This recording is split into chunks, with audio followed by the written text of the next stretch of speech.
Entonces, sí, si quiere, ya estamos. ¿La cámara está dirigida acá? Está aquí enfrente. Aquí. Perfecto. La otra, el micrófono, es ambiental. Sí, aquí está el micrófono. Está ambiental. Ya está. ¿Estamos listos entonces? Sí, doctor. Y control. Ese sí lo tenemos. Yo le acerco más la computadora. Y este es el... Me vas a dejar pegado aquí de las cosas que voy a tener que aprender. No se puede mandar la pantalla completa en PDF. Sí, bueno, no nos quítale eso. Quítalo, por favor. Gracias por la asistencia técnica. ¿Dónde? No, en esa flechita que está Más abajo, en medio. No, abajo. Esta. Está mejor. Muy buenos días. ¿Se sabe si nos están viendo? Bueno, ya estaban conectados, ¿verdad? Sí, estamos conectados. Buenos días, doctor. Gracias. Mi presentación ahí la tienen. Creo que ya estuve con ustedes en el semestre de musculoesquelético. Algunos recordarán. Y me recordarán cuando regresamos a integrativo. Porque, bueno, no lo sé. Tengo 45 años dando esto y me voy año a año ya nada más. Pues quién sabe si cuando ustedes lleguen a integrativo yo otra vez esté aquí. Por lo pronto aquí estamos. Y esto es importante. Y voy a compartir con ustedes en estos próximos, que son 40 o 60 minutos. Y las medidas de higiene y el ventilar el salón y 15 minutos afuera y hacer la limpieza y todo, ¿qué? ¿Dónde quedó? ¿No eran las medidas higiénicas? Bueno, ese es otro rollo. Entonces vamos a ver 40, 45 minutos. Si nos extendemos, puede ser la hora. Pero yo traigo programado 45 minutos máximo con ustedes. ¿Sí? Y compartir este tema, ya viene el título ahí, porque vamos a hablar de esto. Si el tema era, ¿cuál? Fuerte, para que se oigan todos. Trastornos inflamatorios inespecíficos ¿Eh? en el sistema nervioso central. Estamos en neuro, ¿verdad? Tenía que ser eso. Y entonces, ¿por qué crees que yo vengo a hablar de lupus? Y vengo a hablar de algo específico. Una enfermedad en especial. Es que el lupus es una enfermedad autoinmune que puede afectar de diferentes formas el sistema nervioso. Buen punto. Así debe ser. El lupus es una de las enfermedades que hasta que apareció el COVID, era el reto más importante que tenía el médico, y sobre todo el médico internista, y para el reumatólogo, digamos que es su enfermedad estrella. No es la enfermedad autoinmune más común. La más común es la artritis reumatoide, dentro del grupo de enfermedades autoinmunes. Sin embargo, ya estamos viendo ahora una pandemia que nos está dando una enfermedad que nos ha generado una tormenta de citocinas, muy parecida a la que generan este tipo de enfermedades. Cosa que no es nueva. Ya sabíamos que algunos virus podían... Perdón. No, nada de perdón. No son las medidas higiénicas, no se puede tomar, no se puede quitar el cubrebocas. Bueno, creo que te parece, pero no lo vuelvo a hacer. Tú me cuidas y yo te cuido. Sí. Entonces comparte. Ya, para que sea de plano, ¿no? Si vas a contaminar aquí, lo pasas para todos para que nos contaminemos todos. Pero sí, ya veo. Todo el mundo aquí tiene sus bebidas. Tienen H. El doctor Parota no les puso reglamento. Bueno, las reglas están para romperse, ¿verdad? En fin, ese es otro rollo. Pues vamos a que el lupus, entonces, siendo una enfermedad autoinmune, ya sabemos que los virus nos podían causar una alteración en nuestro sistema inmunológico.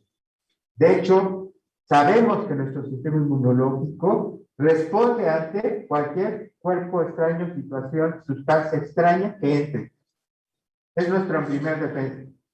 Y las enfermedades autoinmunes las han estado revisando en varios de los órganos y sistemas que han revisado ustedes. Y ya tuvieron una clase básica de inmunología, donde algo se empezó a hablar de esto. Pero, como lo dijo, ¿cómo te llamas? Ariana, excelente. Puede afectar varios órganos, si no es que casi todos, de nuestro cuerpo. Claro que no es lo común. Hay diferentes presentaciones. Ahorita vamos a ver un ejemplo. Pero de aquí la más representativa, y por lo que voy a hablar con ustedes de esto, es porque cuando afecta al sistema nervioso central, ¿cuál es el órgano más importante de nuestro cuerpo?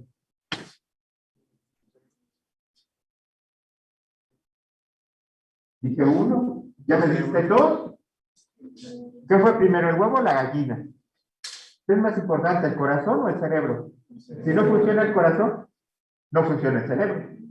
Y si no funciona el cerebro, ¿quién controla el corazón? El corazón tiene un sistema independiente. Recuerda que tiene un sistema que lo hace que esté funcionando. Ustedes pueden sacar el corazón de un animalito y el corazón, si lo mantienen en una condición adecuada, va a seguir latiendo. Tiene un sistema de conducción autónomo, a diferencia de otros músculos. Bueno, eso es una diferencia. Pero ¿quién lo regula? Ahí es donde entran los pormenores. ¿Sí? Sistema nervioso central regula muchas de las funciones de estos. Entonces, finalmente, sí, sistema nervioso central tiene a cargo la regulación del funcionamiento de la mayoría de nuestros órganos y sistemas. Ya lo aprendieron ustedes.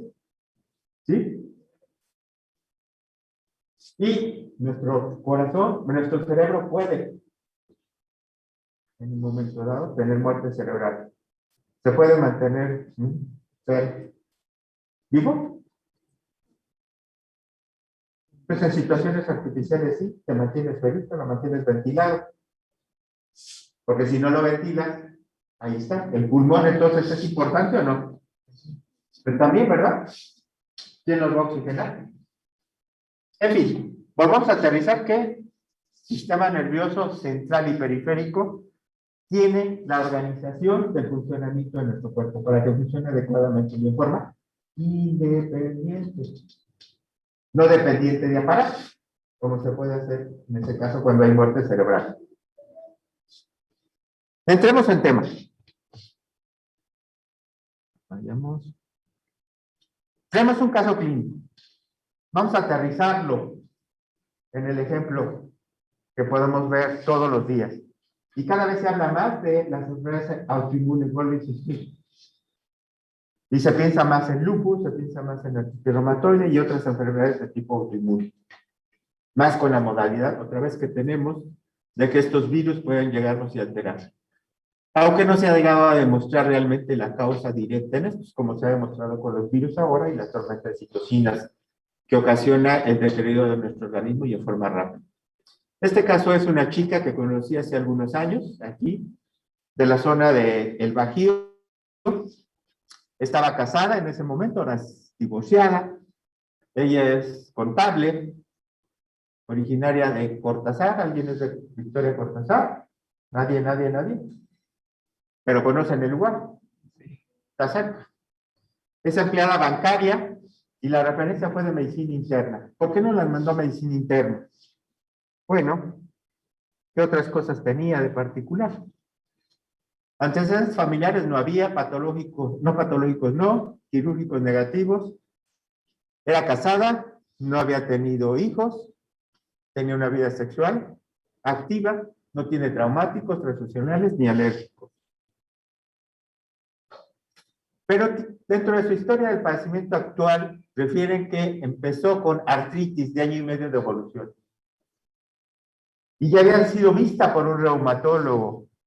Ella trabajaba y trabaja en Querétaro, en el banco, y allá un colega, precisamente por la presencia de artritis, había valorado a la paciente. ¿Y cuál sería su diagnóstico inicial si nada más tenía poliartritis en una mujer joven? ¿Cuál es la causa más frecuente en enfermedades autoinmunes? Artritis reumatoide. Artritis reumatoide. Así fue catalogada inicialmente. Llevaba año y medio con esto. Sin embargo, de forma aguda, ella empieza a tener crisis convulsivas. Acá, artritis reumatoide con crisis convulsivas, ya lo checan. Algo más estaba pasando en esta paciente y entonces se le empieza a hacer un estudio inmunológico, se detectan anticuerpos antinucleares con patrón homogéneo, unas 640, lo cual es positivo, francamente positivo. Anticuerpos anti-SM que están relacionados con lupus, igual que DNA y otros. Tenía una dermatosis papulovesicular diseminada en cara troncoextremidades con impétigo secundario. Entonces ya tenía afección articular, tenía afección del sistema nervioso central, aparentemente sin una causa relacionada, como vamos a ver. Para secundaria y ya tenía afección en piel. 3 órganos del cuerpo. En una mujer joven, siempre que veamos esto, y sobre todo afección de piel en una paciente joven, hay que pensar en lupus. ¿Sí? Y pedir los estudios específicos. Porque aunque esta paciente fuera catalogada como artritis reumatoide, podrían habérsele pedido factor reumatoide y puede tener positividad ¿sí? No excluye en un momento dado el laboratorio como tal la enfermedad, sino reunir otros datos. ¿Qué datos debe reunir una paciente con lupus? Pues son muchas las manifestaciones. Estos son los más frecuentes que se han podido hacer de acuerdo a una revisión. La última del 2012, como pueden ver ustedes ahí, se han hecho varias revisiones desde la mitad del siglo pasado. Y aquí tenemos criterios clínicos y de laboratorio inmunológicos. Las manifestaciones cutáneas, por eso les digo, siempre que vean una mujer joven con manifestaciones cutáneas, como el cutáneo agudo, cutáneo crónico, úlceras orales y alopecia no cicatricial, hay que pensar, sobre todo si se dan en áreas fotosensibles. ¿Cuáles son las zonas fotosensibles de nuestro cuerpo? Cara, Cara. extremidades. Bueno, y ahora, con la modalidad esta, ustedes no, porque su uniforme no les permite, pero podemos ver otras áreas que están expuestas, ¿no? Como son las piernas, ¿y qué otra parte? Los hombros. Exactamente, ¿sí? Que serían expuestas al sol. Luego tenemos la presencia de artritis. Entonces, la combinación de manifestaciones cutáneas con manifestaciones articulares nos debe dar la sospecha de inmediato como primera posibilidad de investigar esta causa. Después tenemos la afección de serosas. ¿Qué serosas tenemos en nuestro cuerpo? Hay 3 importantes. La más frecuente afectada es... ¿Qué serosis importantes tenemos? Para que dé serositis. Piense rápido. No. Ese es cerumen. ¿Nadie? Fuerte. Serosa. No mucosa. Alas de mariposa. La pleura. La pleura, exactamente. La pleura es una serosa. Lo primero que va a tener es pleuritis, derrame pleural. La segunda, que está muy puntito, Pericardio. pericardio, pericarditis, derrame pericárdico. ¿Y la tercera cuál es? El peritoneo. Peritoneo. Esas 3 pueden ser afectadas, la más frecuente en el orden en que ya lo mencionamos. ¿Sí? Luego tenemos manifestaciones renales. El riñón da nefritis. Y si afecta nefritis, está afectando al glomérulo. Y si nos afectamos al glomérulo, la primera manifestación que vamos a tener es filtrado de proteínas. En condiciones normales no se da. Entonces tenemos proteinurias. Tenemos un sedimento activo con leucocitos, eritrocitos, sin una causa aparente, en este caso procesos infecciosos. Podemos tener hipertensión, etcétera. Pero el dato más importante es la proteinuria. Y luego tenemos las manifestaciones neurológicas, que ya vamos a ver que pueden ser muy variadas, pero los criterios que dan son dos importantes. La más frecuente, la que estamos viendo en nuestro paciente, crisis convulsiva, y la otra es psicosis. La anemia hemolítica, nos vamos a nivel hematopoyético, con leucopenia, con trombocitopenia. Y puede dar la combinación de las tres, se llama pancitopenia. Y se llama síndrome de Stevens-Evans. Y luego tenemos las manifestaciones del laboratorio de tipo inmunológico. Los anticuerpos antinucleares por inmunofluorescencia, este es el estándar de oro. La presencia de anti-DNA por piritidia lucilla, ese es el estándar de oro, aunque hay otras técnicas actuales. Y anti-SM. Esos son los dos específicos relacionados con lupus. Luego tenemos la presencia de antifosfolípidos, las formas secundarias, consumo de complementos C3 y C4, y prueba de CUM directo positiva que está en relación a anemia hemolítica. Entonces vean lo variado que puede ser, pero esas son las más frecuentes y no son las únicas. Decimos que puede tener afección de cualquier órgano, casi todos. ¿Sí se alcanza a ver? Mujer joven con afección cutánea, ¿tiene un señalador? No. Cierto. Aquí está. Vean ustedes cómo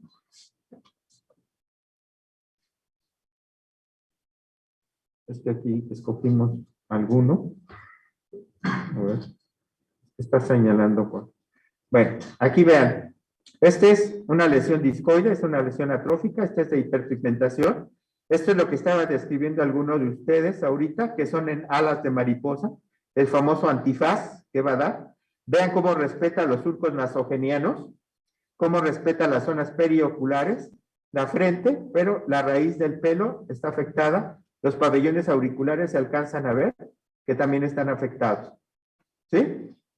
Esta es la facies característica del lupus, o la fase lupoide.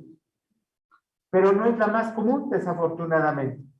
Y además, ya tiene una evolución para haber tenido estas lesiones que prácticamente son crónicas, porque la lesión atrófica, que es el lupus discoide, ya es una lesión antigua, ya es una lesión cicatricial. Entonces, lo que vamos a ver más común es el eritema en alas de mariposa, en la misma distribución que tenemos así, con respecto de surcos nasogenianos y periocular. A diferencia de otras enfermedades que afectan los ojos, que en su momento se podrá revisar. También se ha podido englobar que esta enfermedad puede tener las lesiones agudas y las lesiones crónicas, como les decía, cicatriciales.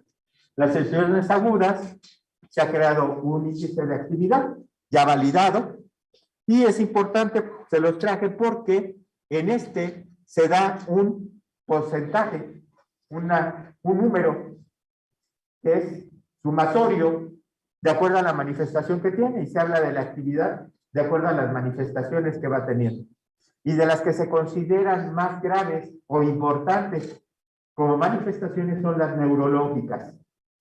Y como ven ustedes aquí, la primera es la psicosis, como les decía, que está dentro de esto. Vean ustedes, ahí está la descripción, excluyendo otras posibilidades que lo puedan ocasionar. Las lesiones que nos puede dar a través de el estudio histopatológico. Las convulsiones son las dos más frecuentes, su puntaje es de 8, ambas. O sea que si presenta psicosis y crisis convulsiva ya tendría 16, por ejemplo, y se va sumando todos progresivamente. Hay que excluir otras posibilidades, ya sea infecciosas o farmacológicas.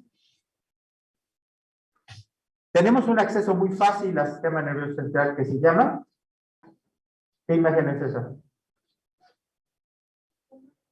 Fondo de ojo, ¿sí? ¿Y qué vamos a observar en el fondo de ojo? Pues ahí está la flecha señalándola a las zonas de hemorragia que nos da.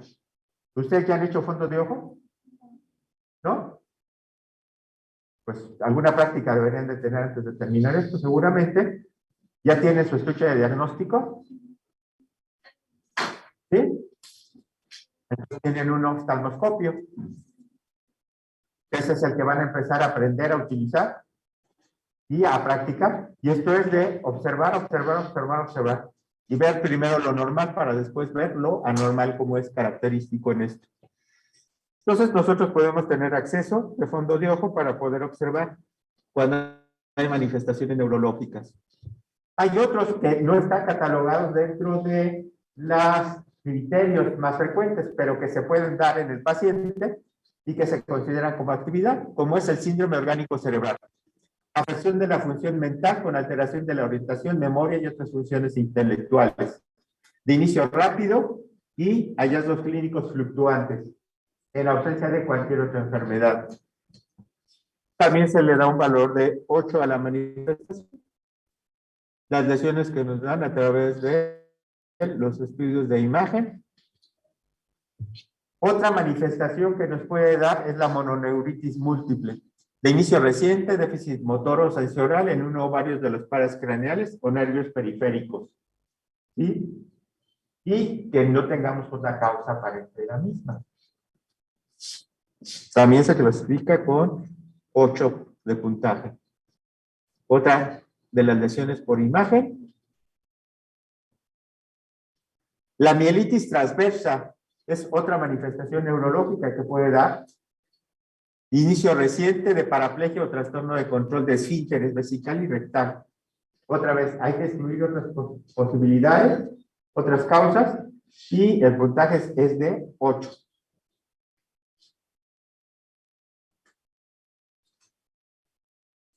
También nos puede dar lesiones residuales una vez que pasa la fase aguda, el tratamiento que se utiliza, el control de la crisis, y puede dejar una secuela que también es medible y que también se le da un puntaje que es progresivo y podemos hablar que tiene una actividad de tanto puntaje y una cronicidad de tanto. Y lo traje para que vean que aquí también no podemos, no nada más tenemos lesiones agudas, pero vamos a tener lesiones crónicas. A nivel ocular podemos presentar cataratas o cambios de la retina o atrofia del nervio óptico. Y esa es una lesión residual que ya no se va a modificar con tratamiento. Y que es muy importante poderla valorar porque vamos a sobretratar a nuestros pacientes. Si ya tienen una lesión de estas, ya no va a mejorar, al menos con los tratamientos que tenemos hoy en día. ¿Sí? De ese tipo de lesión. Y es cicatricial. Nuevamente, fondo de ojo. Aquí tenemos otro tipo de lesión del lado izquierdo de la pantalla. Tenemos la imagen que se llama enojo de buey. No de buey, de buey. ¿Sí? Así descrita. No sé si han visto los famosos ojos de buey, que los usan como amuletos. ¿Sí? Se parecen, pero bueno, así se le describió.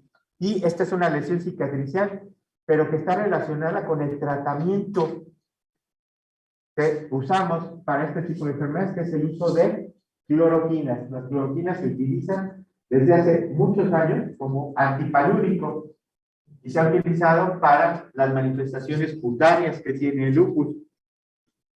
Pero si no tenemos un buen control de esto, a largo plazo, no es de un mes ni de un año. Es de años el uso del medicamento nos va a dejar depósitos en la zona de la retina que van a irse acumulando y que nos van a dejar con lesión retiniana permanente y pérdida de la visión. Y como ven, en la zona donde está afectado, pues va a tener pérdida de visión completa prácticamente, porque es la zona más importante de nuestra visión.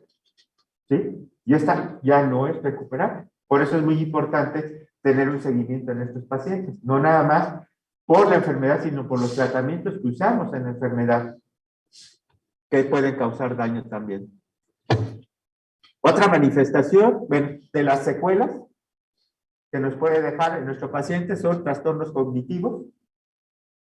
Una maestra, toda su vida se había dedicado, empezó a tener alteraciones de concentración, ya no podía preparar su clase como antes, ya no podía dar su clase, tenía trastorno cognitivo y esa fue de las primeras manifestaciones. Después desarrolló crisis convulsivas y quedó con la secuela porque ya no pudo volver a dar clases porque no tenía la misma capacidad para poderlo hacer. Las crisis convulsivas pueden quedar ya como una lesión, los accidentes vasculares cerebrales, la neuropatía de pares craneales, como lo habíamos visto, neuropatía periférica, y la mielitis transversa, que también puede quedar como una secuela. Vean ahí el puntaje que se está dando a cada una de estas, y que es sumatoria. Las lesiones que se dan por imagen, ya habíamos visto alguna de estas. Muy bien. Hay otro tipo de secuelas, les traje las más importantes, la actividad también, pero que tienen que ver con el sistema nervioso central, como ejemplo de esto. ¿Por qué es importante entonces poder hablar inicialmente de esto? Porque este va a ser el prototipo de enfermedad que nos puede dejar una lesión del sistema nervioso central. Y que la fisiopatología es muy parecida porque nos da una gama muy importante de esto. Entonces, produce múltiples autoanticuerpos a varios órganos y tejidos. No hemos podido determinar la etiología, aunque ya hay algunas propuestas pero no tenemos una causa específica como tal. Sino, sabemos mucho acerca de la fisiopatología de la misma, como sabemos mucho ahora de el coronavirus y su tormenta de citocinas. Pero tenemos un tratamiento específico, conocemos el agente causal, y todavía no podemos tener una actividad, aunque pues esto va muy rápido. Pero tenemos otro ejemplo, el VIH. Es un virus que conocemos hace casi 40 años ya. Ni siquiera hemos podido desarrollar una vacuna específica con toda la tecnología que ya tenemos ahorita. Y tratamientos, pues no tenemos de curación, tenemos tratamientos de control. ¿Que han mejorado la sobrevida de estos pacientes? Sí. ¿Que este tipo de virus también nos puede dar alteraciones inmunológicas? Pues sí, sabemos que nos da una leucopenia profunda, que se desarrolla cáncer asociado en la evolución de estos pacientes, claro, en los que tienen mayor susceptibilidad a esto. Entonces, ¿cómo están afectando nuestro sistema de defensas, nuestro sistema inmunológico? Y no hemos, en todos los casos, logrado detener esto. Y sabemos la etiología de los mismos, pero estamos todavía limitados en cuanto a poder ofrecer una curación. Y esta no es la excepción. Tenemos muchas de las enfermedades que nos enfrentamos todos los días que no curamos. Díganme una enfermedad que podamos curar realmente. Tenemos muy pocas. Les puedo hablar de una que actualmente sí, y es de tipo viral, y nos dio mucha lata, la hepatitis B. La hepatitis B, una enfermedad que conocíamos, que tratamos de vigilar y demás, y hasta los últimos años es cuando se ha ofertado un tratamiento ya específico contra él. ¿Y nos da alteraciones inmunológicas? Claro que la hepatitis B nos da alteraciones inmunológicas en pacientes susceptibles. Y tenemos otro ejemplo más ahí, la hepatitis C. Hepatitis C nos ha causado muchos dolores de cabeza. Lo conocemos también desde hace 40 años. Tratamientos ahora que están siendo un poquito más específicos. Podemos curar las enfermedades que son de origen en un solo cromosoma y modificar el cromosoma. Ya tenemos esa capacidad tecnológica de hacer. Y si corrijo la alteración de un solo cromosoma, de un solo gen, monogenética, porque un cromosoma tiene muchos genes, de un solo gen, para más específico, pues la puedo curar, pero ¿cuántas enfermedades son monogenéticas? De un solo gen, muy pocas. La mayoría son poligenes. Intervienen muchos genes en la regulación y presentación de esto, lo cual nos dificulta encontrar un tratamiento específico para esto. Aquí tienen la prevalencia de la enfermedad. ¿Y qué es lo que conocemos? ¿Sí se alcanza a ver? Más o menos. Lo más importante de esto es que tenemos 4 causas específicas que nos pueden ayudar a conocer esto. Uno es el factor ambiental, que es la punta de lanza, el gatillo por el cual se puede disparar. ¿Dónde pueden estar aquí? El agente viral, el agente infeccioso. Hay bacterias que nos van a causar también alteraciones inmunológicas. De forma crónica, por ejemplo, la tuberculosis nos causa alteraciones inmunológicas. Y es ejemplo de que muchas otras, todas las infecciones, otra vez con un agente extraño, nuestro cuerpo va a desarrollar una respuesta inmune, como defensa primero. ¿Y nos puede traer alteraciones? ¿En personas susceptibles? Sí. Entonces, aquí tenemos el ambiente. Se habla en lupus, por ejemplo, que la exposición al sol puede ser un gatillo que dispare la actividad. Pero si está bien controlado el paciente, pues no está. Si está en plena actividad, sí es un modulador específico de eso. Pero ya se ha hablado cómo los rayos solares pueden afectar nuestra piel, pueden desencadenar hasta cáncer. Está alterando nuestro sistema inmunológico al permitir que se desarrolle un cáncer. Luego tenemos el segundo, que es genes. Gente predispuesta. No todos desarrollamos todas las enfermedades. Y hoy en día podemos estudiar desde in vitro si trae una alteración cromosómica el producto in vivo. Ya lo podemos saber. Se puede hacer un estudio cromosómico. Pero ya podemos hacer un estudio genético donde podamos buscar qué enfermedad está relacionada con tal que ya tenemos esa capacidad. Y muy probablemente los hijos de ustedes o los nietos, antes de que se puedan concebir, van a ver, tu carga genética está más hacia el lado de desarrollar problema cardiovascular o metabólico. Pero no nos vayamos tan lejos. Hoy en día podemos saber eso. ¿Cómo? Perfecto, claro. Si mi abuelito es diabético y su hijo es diabético, que es mi papá, yo tengo una probabilidad de ser diabético. Y no me hice un estudio genético, me hice un estudio familiar. ¿Sí? Para eso sirve entonces, ¿qué? ¿Cómo investigo estos antecedentes? ¿Qué instrumento tengo yo para estudiar esto? Historia clínica. Perfectamente. Esa va a ser nuestra principal herramienta que manejemos todos los días y que va a ser importante en eso. Si la abuelita tuvo cáncer de mama, la mamá tiene cáncer de mama, la tía materna tiene cáncer de mama, ¿cuál es mi posibilidad de como hombre también, no nada más mujer, ¿sí? Desarrollar cáncer de mama? Lo traigo en genética, ¿sí? Sí, entendiéramos como esto, ya lo podemos saber y podemos tomar medidas que modifiquen un poquito nuestro ambiente, porque algunas de las enfermedades modificando nuestro ambiente podríamos ser lo que comemos, es lo que somos. Esa es la frase que ahora tenemos, con la macrobiota y la microbiota y todo eso. Pasemos al siguiente, una alteración neuroendocrina. Ahí sabemos que el lupus es más frecuente en la mujer. Y entonces el factor hormonal que tiene que ver con la mujer, ¿sí? Está modulando la respuesta en una persona predispuesta que ya tuvo un disparador para que desarrollara la enfermedad. Así de simple lo podemos estructurar. ¿Se entiende? Y me falta el último. Pues sí, el género. Por no hablar de sexo, porque entonces nos metemos en camisa de 12 varas. Hablemos de género. Entonces, las mujeres.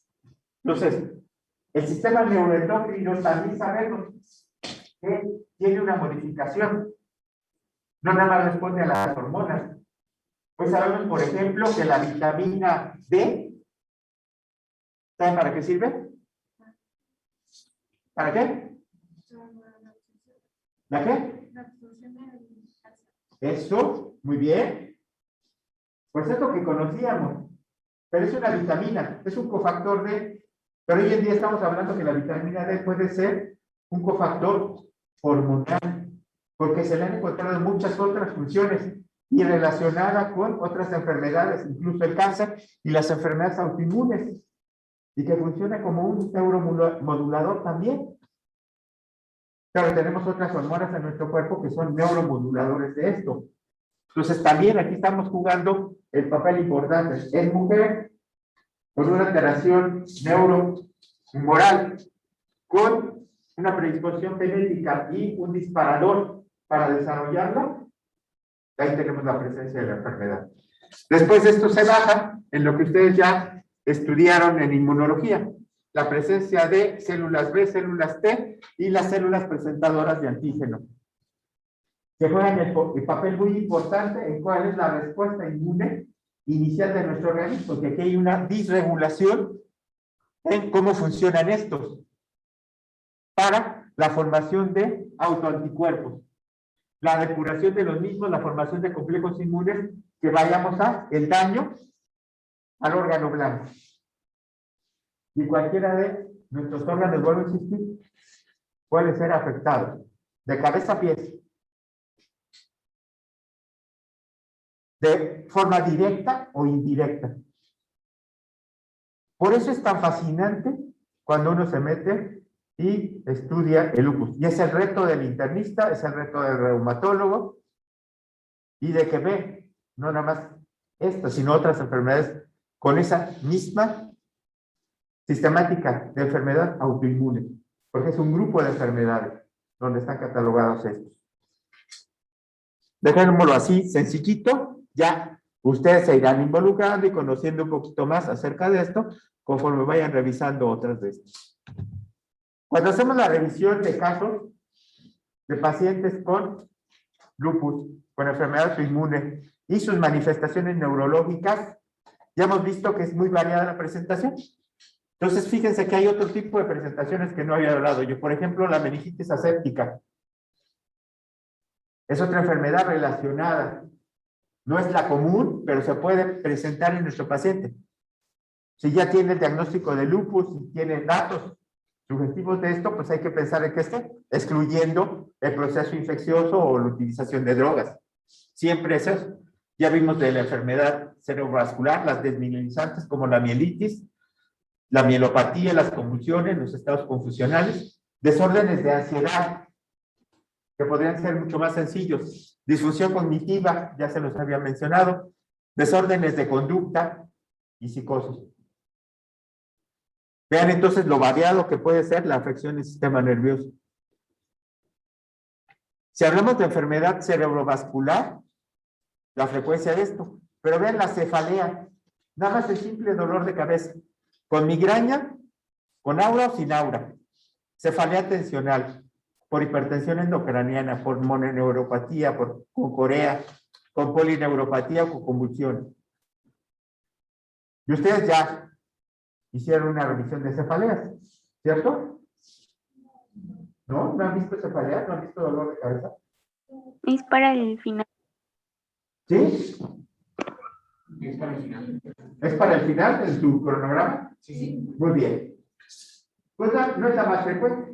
Probablemente la migraña y la cefalea tensional sean de las más frecuentes, pero a veces solamente la descartamos de esa manera y cuando reunimos en la historia clínica datos que puedan entrar en esto es cuando le damos un poco más de importancia. Vean si englobamos en síndromes neurológicos que se ha hecho de la revisión de esto, como los de presentación difusa, que es el síndrome orgánico cerebral, el coma, convulsiones generalizadas o desórdenes psiquiátricos, son mucho más frecuentes. En forma focal, los infartos, la corea, las convulsiones focales, la mielitis o la cefalea migrañosa, es un poco menos, y las presentaciones complejas como el síndrome orgánico cerebral con infarto, las convulsiones complejas o la mielitis transversa, son menos frecuentes como tal, como presentaciones complejas. Lo más frecuente es una presentación difusa. ¿Qué hacemos con estos pacientes? Si se considera que la manifestación aguda tiene un puntaje más alto, y les digo que es el más alto de las manifestaciones, con 8, las demás, las que le siguen es la renal, que tiene la mitad, 4, y de ahí para abajo todas las demás que pueden tener, y son presentaciones diferentes como las que vimos en los criterios de la enfermedad, las cutáneas, articulares, de serosas, hematológica, la presencia de fiebre, de caída de pelo, etcétera. Son de las agudas, pero ya con puntajes mucho más bajos, pues consideramos que la manifestación neurológica es grave y que puede dejar secuelas. Entonces, ahí la importancia de revisar este tipo de temas. Son procesos inflamatorios, inespecíficos porque no sabemos la causa directa, porque vemos las diferentes presentaciones que me puede dar. No va a haber un patrón ni una receta que me diga, ah, si tiene crisis convulsivas, tiene artritis y es mujer, ya. Es la única presentación que hay, no. ¿Si es de las más comunes? Sí. Por eso el caso clínico que les traje yo a revisión. Esta chica que les traje yo a revisión llevó un tratamiento porque además tuvo manifestaciones renales. Algo que vemos muy frecuente es que cuando tienen manifestaciones neurológicas, generalmente también tienen manifestaciones renales. Bueno, se considera que dentro de la evolución del lupus, la manifestación renal se presenta hasta el 90% de los pacientes. Pero no todos tienen la misma evolución. Hay diferentes presentaciones de la glomerulonefritis, en una clasificación del 1 hasta el 6. Pero eso es otro rollo, no me voy a meter ahorita. Lo estoy poniendo nada más como ejemplo. Y también puede ser una manifestación grave, por eso se le da un puntaje de 4, pero nunca llega a ser igual que el sistema nervioso central. Y se trata también en forma agresiva. Entonces, esta paciente tuvo glomerulonefritis, hizo insuficiencia renal y se tuvo que dializar. Y se dializó en forma, pues, no definitiva, sino mientras lo requirió, pasó a la fase aguda, tenía una glomerulonefritis, pues, grave, porque la llevó a la insuficiencia renal, clínicamente se dio, pero se biopsió y tenía una forma 4, que se considera una proliferativa difusa. Se le dio tratamiento, pasó, ya no volvió a tener crisis convulsivas. Su principal manifestación posterior, se le pudo retirar la diálisis, entró en remisión, pero años después volvió a tener una recaída de tipo renal por la presencia de proteinuria, se volvió a biopsiar, tenía una lesión membranosa. No es progresivo esto, son diferentes manifestaciones que puede dar en la evolución, ya lo conocemos, ya se han hecho 2 o hasta 3 biopsias en los pacientes de acuerdo a la evolución y su presentación de las crisis, y se le volvió a dar tratamiento. Ahorita está en la tercera recaída con el tratamiento y ya está saliendo. Pero claro que le está dejando secuelas. Hasta ahorita, mientras no le deje insuficiencia renal con menos del 20% de su depuración, todavía puede sobrevivir y así la está llevando. Pero ha tenido sus recaídas con principal manifestación renal. Ya no tiene manifestaciones cutáneas, ya no tiene manifestaciones a nivel articular, pero sí a nivel renal. Esa es la evolución que pueden tener. Y los pacientes que tienen manifestaciones neurológicas también puede ser. La maestra que les dije que había tenido trastornos cognitivos, después tuvo crisis convulsivas, recayó, no volvió porque volvió a tener recaídas de tipo neurológico. Entonces, muchos de estos pacientes dentro de su evolución, con los datos de cronicidad que tienen, van a seguir una sola línea de afección del órgano. Pero su relación entre manifestación cutánea, manifestación renal y sistema nervioso, en forma aguda, parecen tener mucha relación o es muy frecuente. Entonces, siempre tomarlo en cuenta en ese sentido. ¿Qué es lo que primero empleamos cuando tenemos una afección inflamatoria aguda en nuestros pacientes? Hoy por hoy, desde los años 50, mitad del siglo pasado, nuestro medicamento estrella, potente antiinflamatorio inmunosupresor, utilizado no nada más en esto, sino también en cualquier de las afecciones de órganos con procesos inflamatorios, son los corticosteroides. Ya hablo que están desde 1950 porque fueron descritos y utilizados en un paciente con artritis reumatoide que llevaba 3 meses en cama, clase funcional 4, 3, estando postrado, y Se probó, ya se habían utilizado desde los años 30, estaba en investigación. Un químico, un reumatólogo, vieron que pudiera tener una alternativa para procesos inflamatorios, le suministran una dosis alta y en una semana el paciente está caminando. Desde ahí empieza el uso de los corticosteroides en enfermedades inflamatorias. Desde entonces lo utilizamos también en este tipo de enfermedades inflamatorias como es el lupus y han cambiado mucho en ambos y en muchas otras. Dígame, una de las áreas de especialidad médica donde no se usan los esteroides. Y hay todas las presentaciones habidas y por haber. Y desde la forma aguda hasta las formas crónicas de uso. Estas son unas de las que usamos en forma aguda y a dosis de mantenimiento en forma crónica, pero básicamente en las formas agudas utilizamos esta modalidad de metilprednisolón 1 gramo intravenoso por 3 a 5 días. Con eso se trata de limitar el proceso inflamatorio. Después usamos un inmunosupresor, como es la ciclofosfamida. Ahí tienen la dosis por metro cuadrado de superficie corporal. El primer día, o día 0, y a las 3 semanas. Pueden ser a las 2 o 3 semanas, hay modalidades, ya con la mitad de la dosis. Pero generalmente lo que se usa es ya cada 4 semanas, por 6 meses.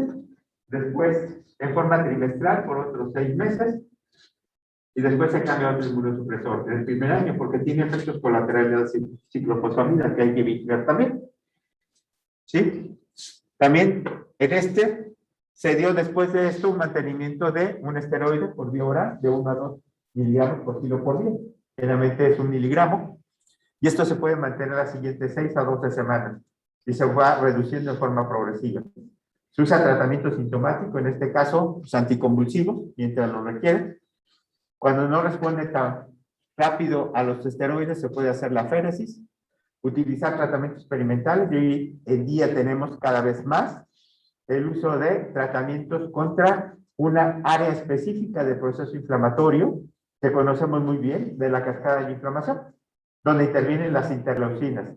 Y el uso, por ejemplo, de interleucina 6, es un ejemplo de esto, y ya van a ver que no es el único, hay otras áreas, no nomás las antiinmunes, donde se escoge utilizar este tipo de medicamentos que se llaman actualmente biológicos, y que van dirigidos contra una interleucina o contra un proceso de la inflamación muy específico, en este caso también el uso de rituximab, que se empleaba antes en hematología, bueno, se sigue utilizando, ¿sí? Es un inhibidor de CD20 para linfomas, y en este caso tiene la función de limitar las células productoras de autoanticuerpos y tienen alguna respuesta.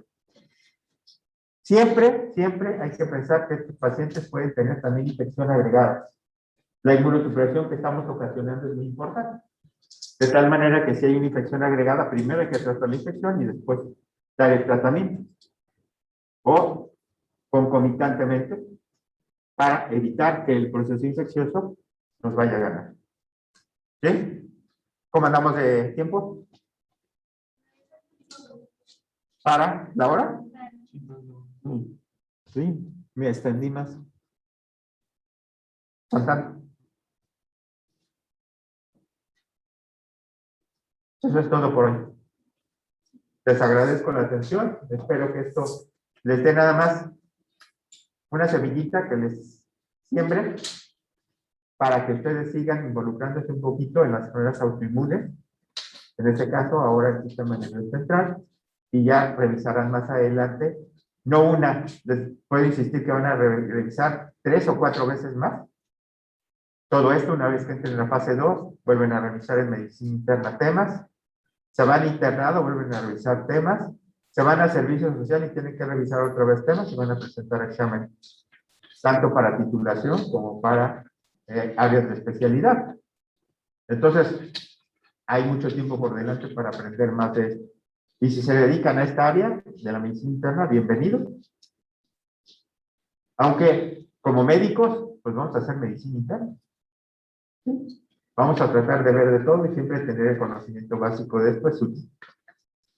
Que tengan buen día y mucho gusto.